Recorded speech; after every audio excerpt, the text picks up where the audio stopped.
SCP-5000. Why? The SCP Foundation is an organization cemented in its goal of using its considerable resources and capabilities to protect humanity from the anomalous.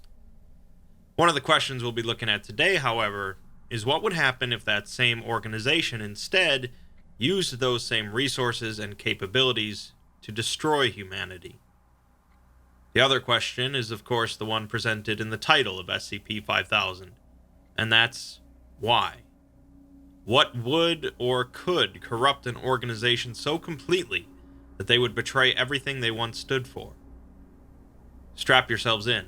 It's going to be a wild ride. Despite that buildup, SCP-5000 itself is pretty benign, with a safe object class, kept in a standard storage unit.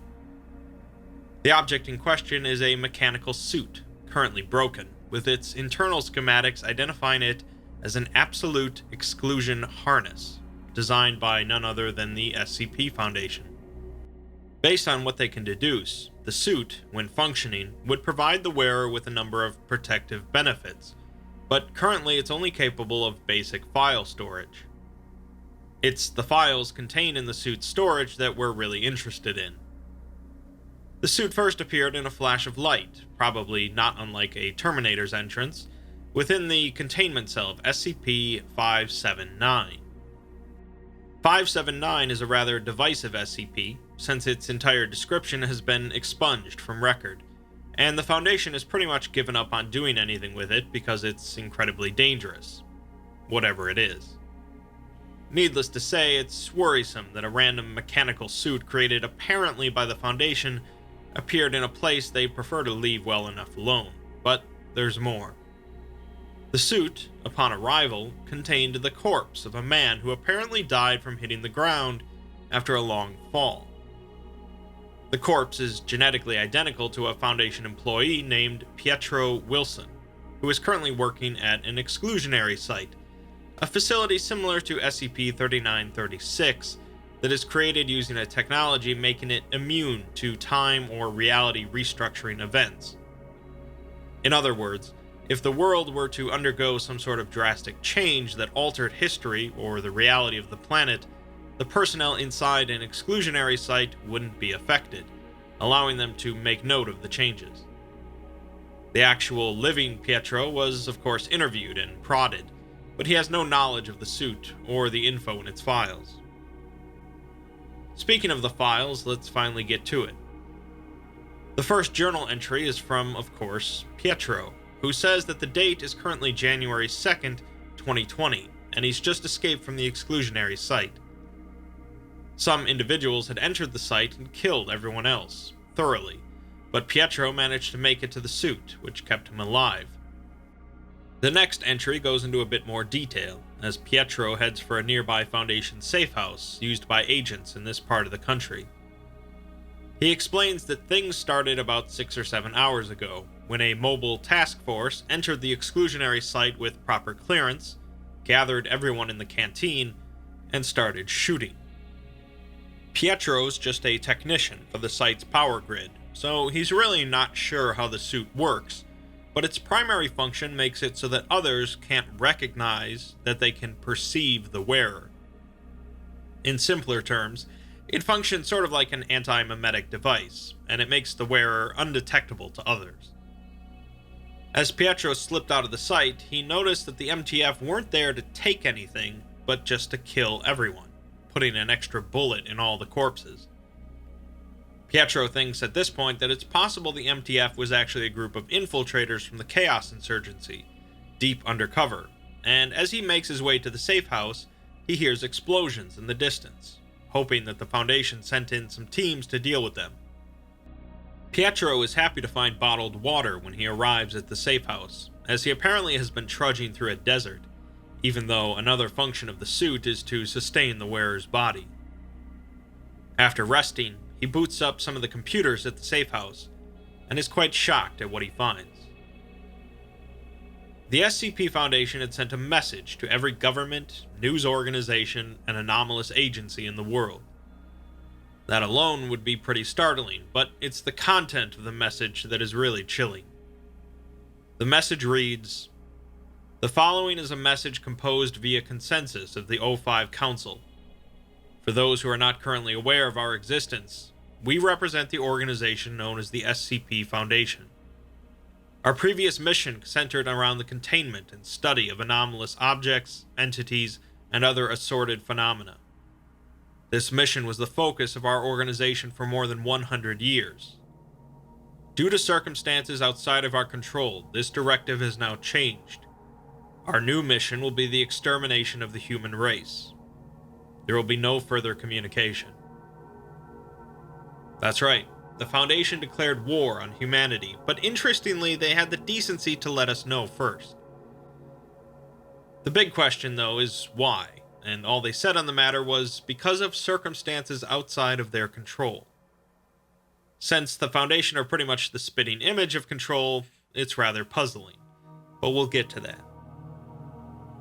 With the Foundation beginning their war, actively using the anomalies they've previously contained, Pietro manages to find snippets of what exactly they're doing along the way.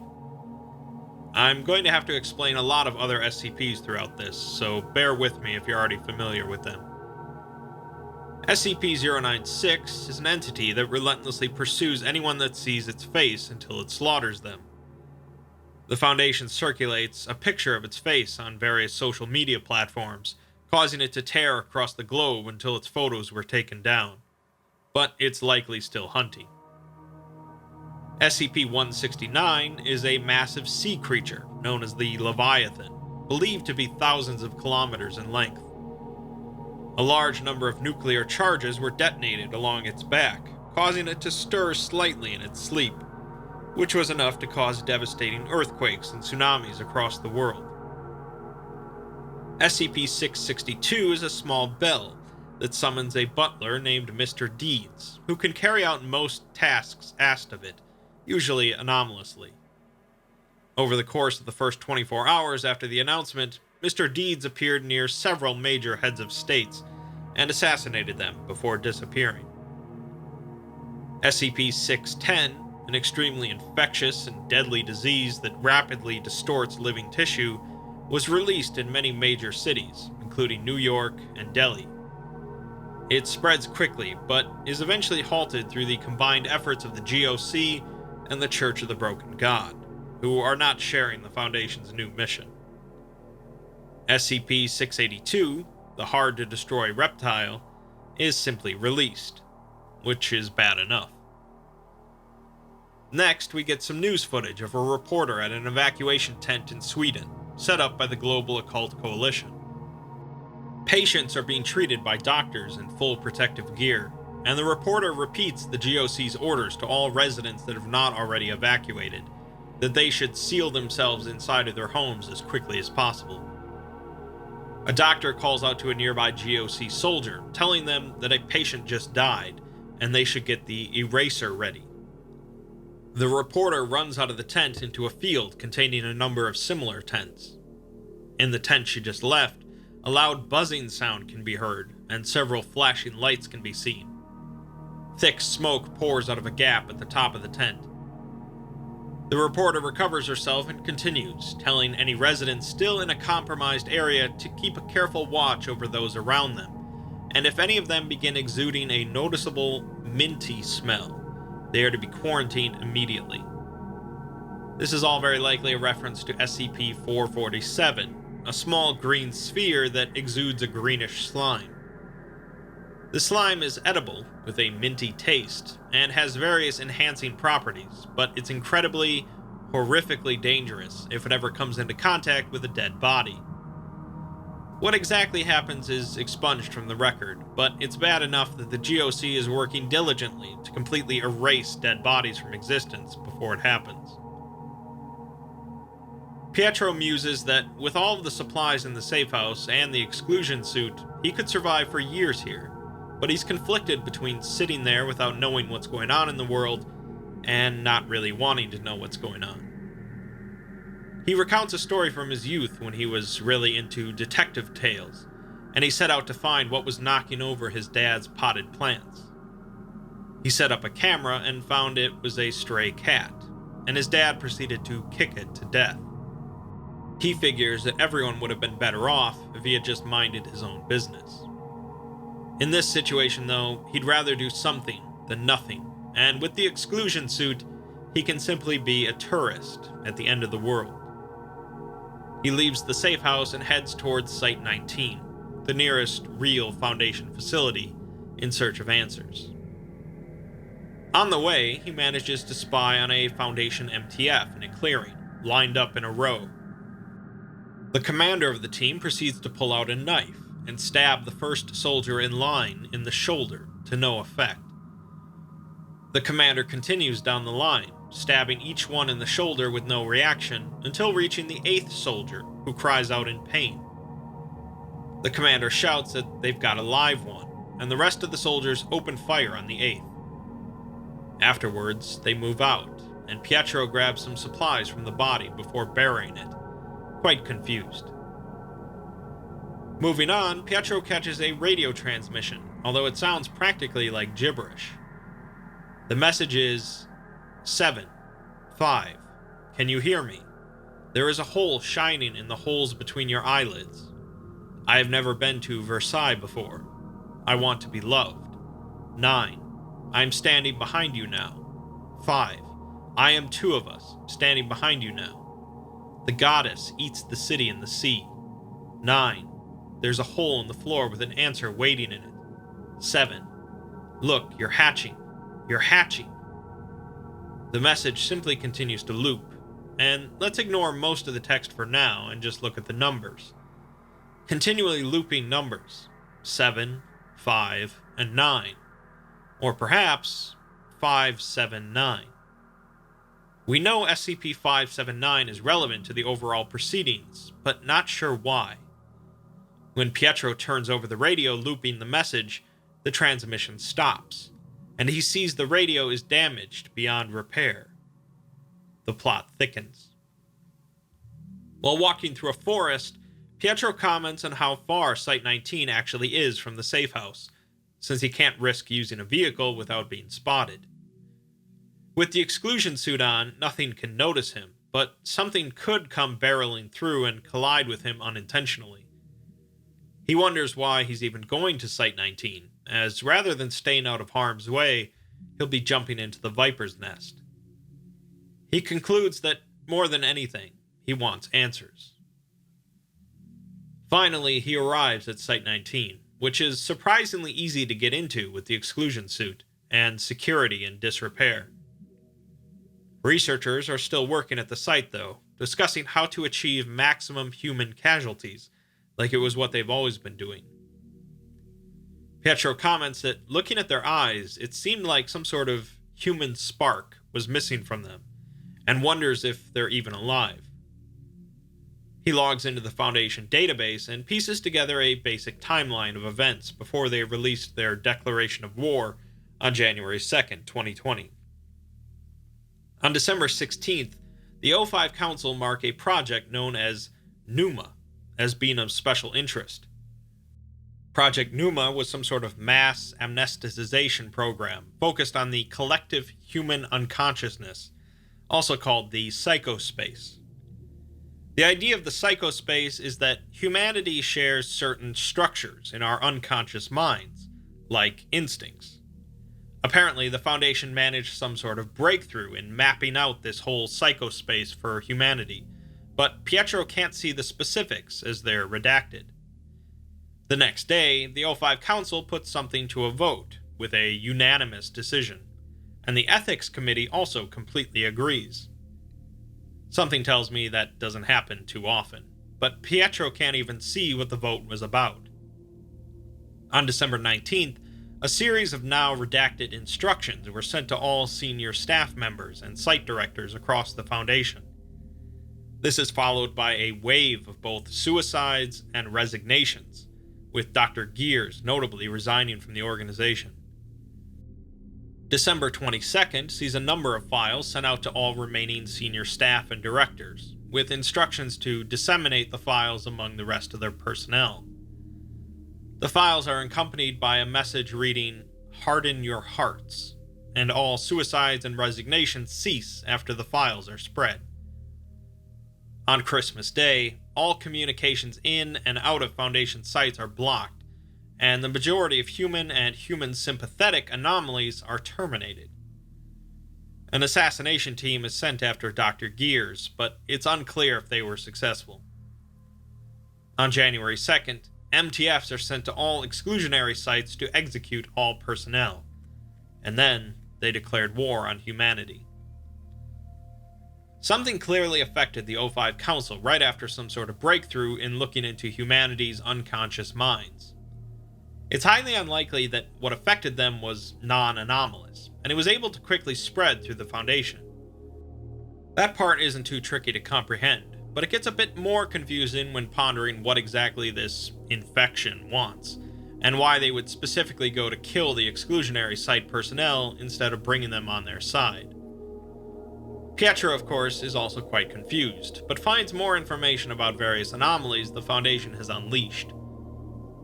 SCP-1370 is a robot containing an artificial intelligence that is invariably hostile to everyone it encounters, promising them doom and destruction, despite being utterly harmless. 1370 is put onto every television across the world, continually rambling about how he's going to soon take over the world. Pietro remarks that this one isn't too bad. What is pretty bad, though, is SCP-1048, the Builder Bear, who can create incredibly hostile and incredibly violent copies of itself out of any material it can find. Helicopter footage shows hordes of bears rushing through the streets of Paris, with a massive red teddy bear in the distance.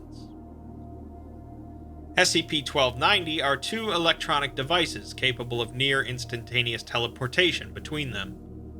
The problem is that objects undergoing teleportation retain their orientation and velocity relative to the Earth, meaning that objects arriving at the other end come out at around 930 meters per second. The devices aren't incredibly useful to the Foundation because of this, but were kept on opposite ends of the Earth, in Colombia and Singapore. During this debacle, the Foundation moved the devices to the Atlantic Ocean to use as a rudimentary projectile system. They began launching objects at a secure GOC facility called Ganzir, designed to house humanity's survivors in the case of the end of the world. Pietro surmises that 1290 was just one of a large number of anomalies the Foundation was using to try and break into Ganzir, and wonders why they wouldn't just use missiles. SCP-1440 is an old man that continually walks the Earth and causes increasingly destructive events when nearby anything connected to humanity, unintentionally. He's normally not contained by the Foundation, as they have no means of containing him, so they transport him to a number of different refugee camps to cause rapid devastation. It's most startling to note that 1440 seemed to have no effect on the Foundation personnel assigned to transport him, suggesting that they are now decidedly inhuman. SCP-1678 is a full-scale reconstruction of the City of London, located a kilometer underneath London. It seems to have been built for some sort of end-of-the-world scenario, and the Foundation has been keeping tabs on it. After their declaration, the Foundation completely abandoned 1678, and eventually the British Occult Service directs citizens of London down underground, since the Foundation purposefully made evacuation of the city impossible. Once 1678 had reached its capacity with refugees from London, the Foundation detonated a nuclear weapon they had left behind in the underground city. Some files were deleted between this and the next entry, and Pietro says that it's been 3 months since his last entry. The files in that period have been deleted somehow, and even worse, Pietro himself has no memory of the last few months. He finds himself halfway across the country from Site-19, scars on his body that he doesn't recognize, a bandage wrapped around his head, and he's carrying a briefcase. The exclusion suit itself is not damaged, so he's not sure how he got injured, but he remarks that he wouldn't be surprised if he had accidentally walked off a cliff. He's not exactly sure what's in the briefcase, but he knows for sure that it isn't round, and he needs to get it to SCP-579. Pietro is carrying an SCP in that briefcase, in fact. SCP-5000. I've mentioned this one before, primarily in my anti-memetics video, as 055 is pretty much the quintessential anti-memetic SCP. Anyone can view it and see exactly what it is, but the knowledge pretty much instantly leaks out of their heads. The only thing the Foundation really knows for sure is that the object in question isn't round. In other words, Pietro is carrying an unknown object, and wants to take it to another unknown object, 579. This exact scenario has occurred before, in SCP-2998, another subject I've covered in a video. In that ordeal, when a strange alien race took control of humanity, a Foundation agent takes 055 into 579's containment chamber, fitting a round peg into a square hole, as it were, which resets the timeline. Pietro seems to be heading to do this exact same maneuver, but isn't sure why. As he continues walking across the country, he remarks on how far the containment unit for 579 is from Site-19, and the only way he knows where it is at all is because of some documentation he has, which he isn't sure how he obtained. He's walked past thousands of corpses so far, including a child's in a house he was scavenging from. He thought at first the child had just been shot in the head, but when he went to bury him, he saw hundreds of pale worms wriggling underneath the boy's skin. They poured out of the body as soon as he touched them, and they all had the boy's face, laughing as they scurried into a drain. Pietro decides not to bury anyone else, and struggles with continuing on his journey. He discovers that if he starts to get overwhelmed by his situation, all he has to do is open up the briefcase, and he suddenly finds himself miles ahead, feeling good about himself. 055 seems to be wiping out more than just knowledge about itself, but also entire blocks of time. Pietro finds a laptop in the corpse of a Foundation agent, half buried in the woods. He finds more info on some anomalies that the Foundation are using against humanity. SCP-5000 is a facility under Yellowstone Park that can be used to recreate humanity in case of a disaster. The Foundation decides to trigger the eruption of Yellowstone, completely destroying SCP-5000 and blanketing most of the country in ash.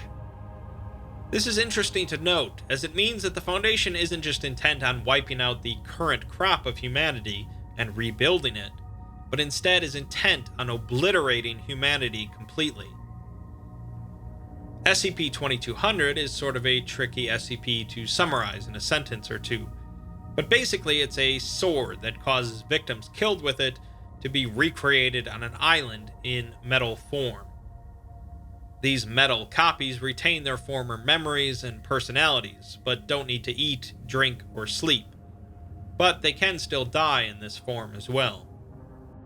The Foundation managed to mass-produce these swords, which teleport to individuals who are likely to use them, and the island where the metal copies appear is now overflowing, with living copies trapped under dead ones. Probably not the most effective strategy the Foundation has come up with, but there you go. SCP-2241 is a 7-year-old boy with fledgling reality bender abilities that the Foundation was previously studying, with the O5 Council interested in raising him as a useful tool. Seems they got their wish, as 2241 is now being used to wipe out refugee camps, and they're sending him over to the bunker at Ganzir, since they're still having trouble breaking in. SCP-2466 is an app on a smartphone that plays out like a battle from the Pokemon series of games, with the player fighting against a Mega Charizard X. The app compels residents of a specific town in California to carry out certain actions based on the Charizard's moves, which range from socially disruptive to violent or suicidal. This app was used by the Foundation for some time until it permanently crashed, presumably because there were no residents left in that town. Again, not incredibly effective overall. SCP-2639 are 3 individuals who somehow got trapped in a server running the video game Quake, and are able to manifest occasionally in the real world for a short time, carrying out a death match that is capable of destroying structures and killing non-participants. Since the individuals can't die, possess heavy firepower, and are exceptionally bored, the Foundation had previously recruited them as an MTF, sent into extreme situations requiring the elimination of hostile non-human targets. The group of 3 were average teenagers, and really didn't want to harm anyone. In this situation, the Foundation sent them into survivor communities and opposing groups to kill everyone present, telling them that they were monsters that have escaped from containment. The 3 soon figured this wasn't the case, and after a short time, have ceased all hostile activities for the Foundation's behalf. Pietro makes a journal entry about sitting near a campfire in his suit with a group of GOC soldiers who don't know that he's there. He appreciates the company regardless. The GOC soldiers don't really seem to have anywhere to go at this point and are simply wandering. Pietro contemplated momentarily about asking them for help to get to 579, but thought better of it, commenting that he's less of a tourist now and more of a ghost. He does tap into a GOC database while hanging out near the soldiers though, and retrieves an interview log from inside Ganzir.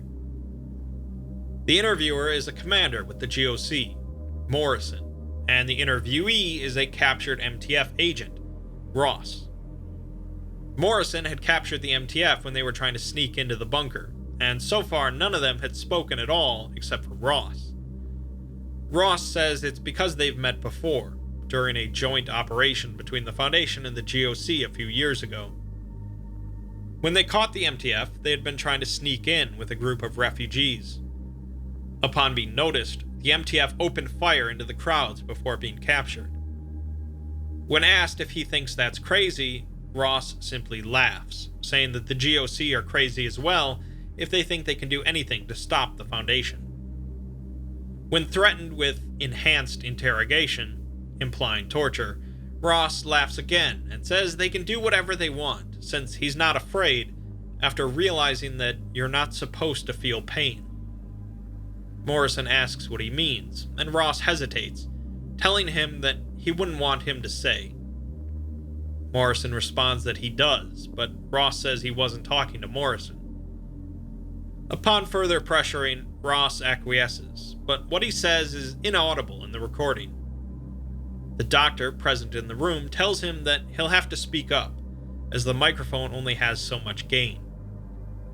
What Ross says next is removed from the record, but both Morrison and the doctor can be heard loudly screaming, with the sounds of wet cracks and rushing wind heard. Ross says they've done this to themselves, and he had warned them. He really liked them, so he was trying to be nice. He remarks that they fight in the light, so you can die in the dark. This is a twist on a common Foundation motto, "We die in the dark, so you can live in the light." The log ends with Ross calling them disgusting, and Pietro notes that right after this, some emergency resulted in the destruction of Ganzir.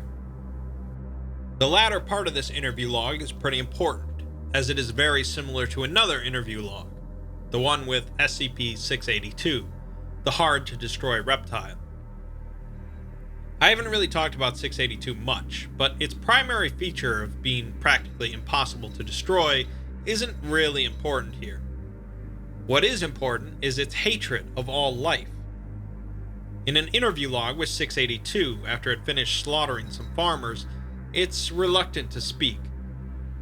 It mumbles something incomprehensible, so the doctor present remarks that the microphone only has so much gain, and it needs to be moved closer. While mauling the D-Class's body, who is tasked with moving the microphone, 682 is heard saying that they were disgusting. This connection isn't a coincidence, and we're definitely going to delve further into this later, but just take note of it for now.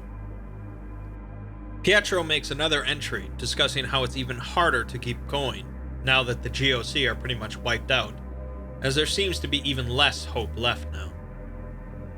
Pietro stopped eating and drinking, since the suit can sustain him anyways, and the Foundation has been spreading any number of weird viruses across the globe. He's seen corpses in pretty much every condition imaginable, including walking around. He still occasionally opens the briefcase, but it isn't working as well as before, as he isn't jumping ahead as much and doesn't feel as great afterwards. He ponders if he's growing numb to it, and wonders why he's even going to 579. We get info on a few more SCPs being used by the Foundation. SCP-3078 is a series of images that causes viewers to break out in uncontrollable laughter until dying by suffocation. The Church of the Broken God managed to get the internet back online, but the Foundation quickly spread thousands of copies of 3078 until the Church brought the internet back down again. 3179 is a highly intelligent liquid metal alien capable of expanding its mass, altering its form, and creating smaller entities that can act autonomously. It was originally found by a branch of the Church of the Broken God, who believed it to be sent by their deity, but after discovering it to be invariably hostile, they managed to contain it and hand it over to the Foundation. After being released, it sparked a bit of a civil war in the Church, as they're divided on whether or not it's actually their deity. Either way, it's now continually pumping out what are essentially Terminators. SCP-3199 are large, hostile humanoid entities that continually lay extremely durable eggs containing more of their species. They hunt live subjects around their hatchlings, liquefying internal organs and bones and feeding the corpses to their young. This one didn't require much creativity, as the Foundation has just been airdropping the eggs around the world. Pietro keeps moving, a bit slower than before as he's losing motivation.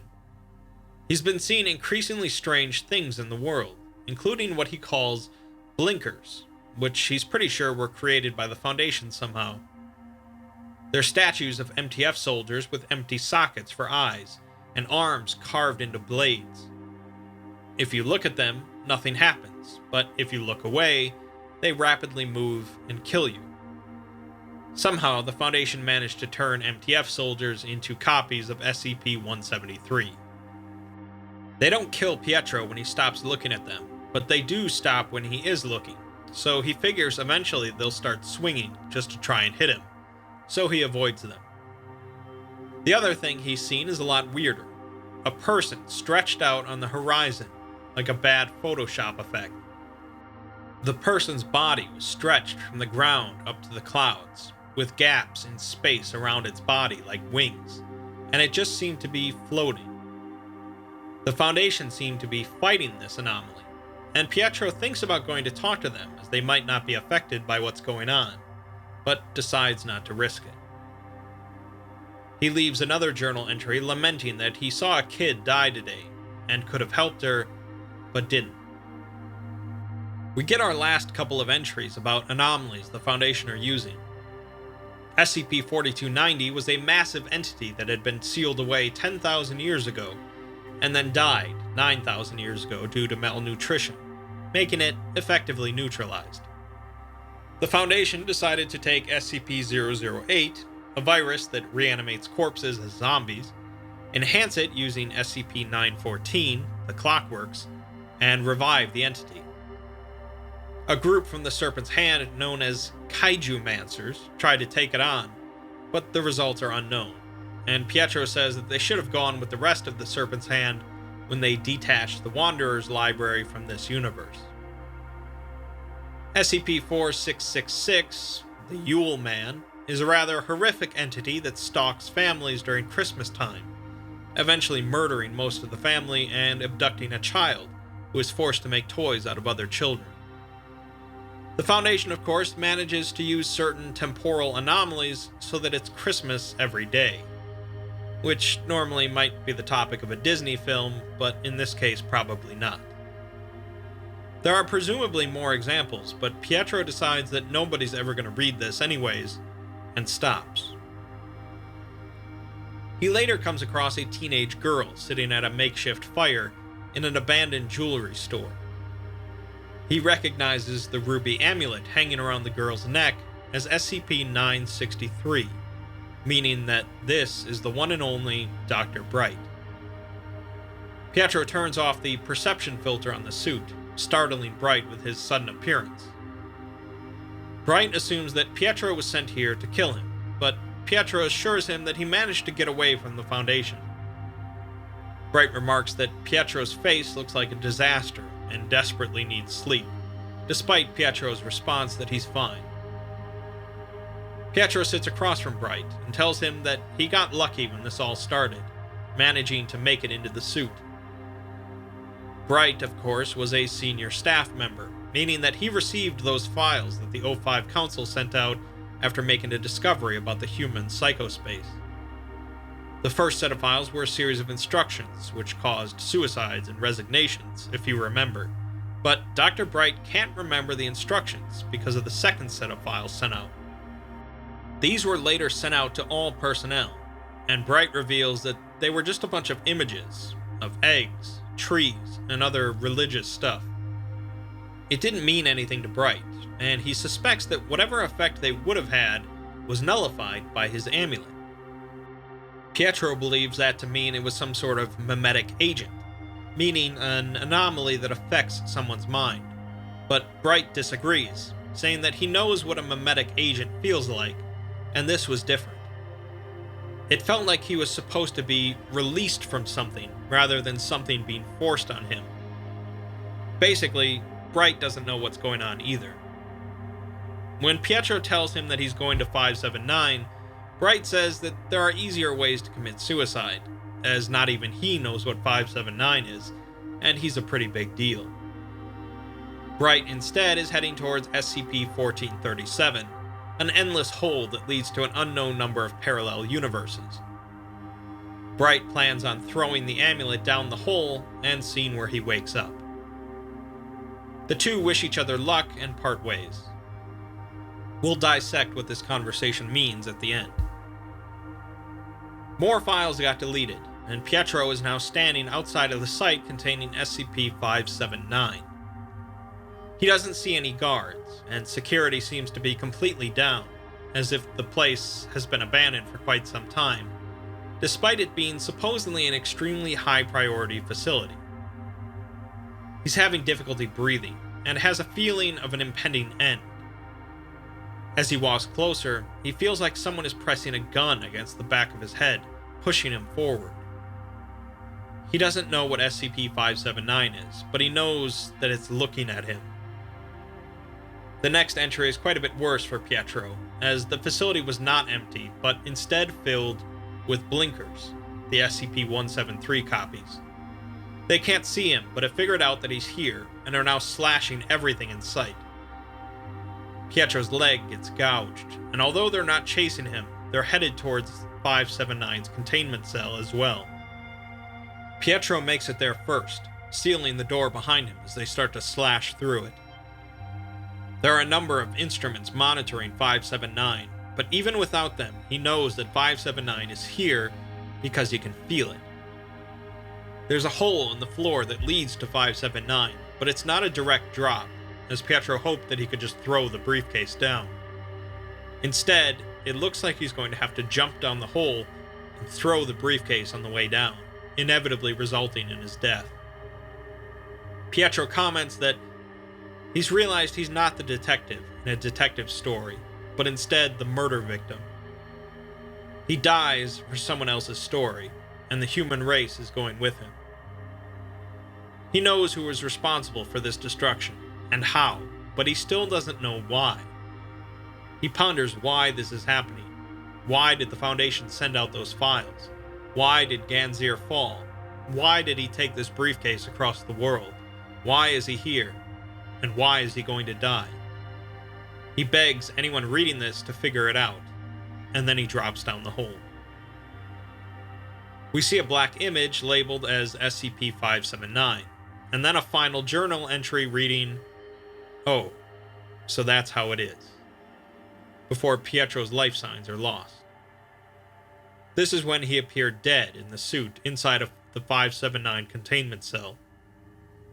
I've already explained what happened there, bringing 055 and 579 together to reset the timeline, but it's finally time to explain why. There are clues sprinkled throughout this entire article that we can piece together, but the black image at the end is a big one. Hidden in the image is a secret dialogue between two members of the O5 Council. One is looking at a document with shaking hands, asking if this is confirmed. The other nods, saying that they got the report from Numa staff yesterday. It's everyone, even the Council. The first Overseer notes his incredulity at finding himself agreeing with that damn lizard. They'll have to disseminate a cure among personnel before they get things underway, because it'll try to stop them otherwise. The other Overseer asks God to help them, but the first rebukes him, saying that that's it talking. We know the lizard referenced is 682, who is critical to this piece, but what they're referring to as it is a bit more nebulous. Let's go back to Project Numa, which discovered something rather startling in the human psychospace. This means that they found something intrinsically present in the unconscious minds of every human, and it was startling enough to cause the Foundation to want to wipe out humanity. What's more, this discovery led the O5 Council to agree with SCP-682, who despises all life. The Council spread a series of instructions to their senior staff members, which we don't get to know about, but it did lead many of them to kill themselves or resign. This likely means that they were informed of what was about to happen to the world, but weren't mentally altered just yet. This happened with the second set of files, which were spread across most of the Foundation, immediately ceasing all suicides and resignations, because now everyone was fully committed to wiping out humanity. While some would believe this to be a mimetic agent that forcibly altered the Foundation's thinking, Bright confirms that it was not.